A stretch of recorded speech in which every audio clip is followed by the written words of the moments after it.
What I can tell you from our cases, we get a lot of offenders that are being discovered for the first time. I spoke with Kennewick Police Detective Bill Dramis about his extensive work with the task force and what you need to know about the work that they are doing. In a proactive investigation, there is no story. We don't know who we're dealing with until we figure it out. The detective says investigators are specially trained to manage conversations online, gathering information to take dangerous predators off the internet. One of the defenses that we see typically after this investigation is concluded is somebody saying, well, they really were just online playing a role. Okay, well, the chat, the dialogue itself will kind of bear that out. And I don't want to give away investigative techniques, but there's specific responses and ways that they're built in to kind of break down that fantasy defense. Because we know if they're showing up for the sexual exploitation of a child. It is a very deliberate act. It's very thought through. There's very specific things that they say. We want to make sure that we're doing things that doesn't allow those defenses, because we know this person showed up, they're going to be a really bad person. In some cases, a person trying to find victims online finds a police detective instead. But in others, criminals do find a child. Detective Dramis says when that happens, you have to think of the child's electronics as crime scenes full of evidence.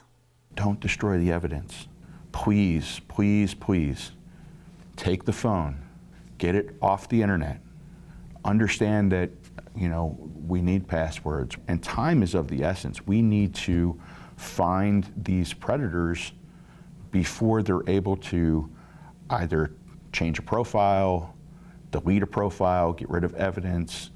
The time is crucial. He says the one thing you should not do is try to track down or confront the predator yourself, even if you know who it is. What people don't take into account is the lethality of these cases. People that have a secret world have a ton to lose. And when they are caught by law enforcement, or when they are discovered by somebody, dangerous things can happen. We don't want to see citizens putting themselves in harm's way, trying to have that aha, gotcha moment. Confronting a criminal isn't only putting yourself in harm's way. You could actually make work harder for police who have to follow very specific steps to make sure the evidence they gather will hold up in court. If somebody is doing something wrong, and in our case, if somebody's doing something evil, we want to make sure that that investigation's airtight. We don't want that person to slip through the cracks. People shouldn't be out conducting their own investigations.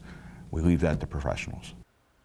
Now, as I've been talking to law enforcement officers about this, one of the things I've heard again and again is just when it comes to protecting your own children, you need to make sure you know what they're up to online, just like you would know where they are physically if they go to a friend's house or to a party, and make sure you keep those lines of communication open. Jill, this is just what parents have to think about these days. It's not going to the park on your bikes anymore. Yes, it's very important work, and we're highlighting it.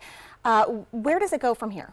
So there's a couple of things that we could possibly see moving forward. Police departments, they need more help for this task force. They were looking to get more agencies involved so that they have more investigators doing this work and tracking down these criminals. Another, we could see adjustments to state law that would make it easier for these investigators to get some of the records that they need, that they're looking for when, as you just heard, time is of the essence.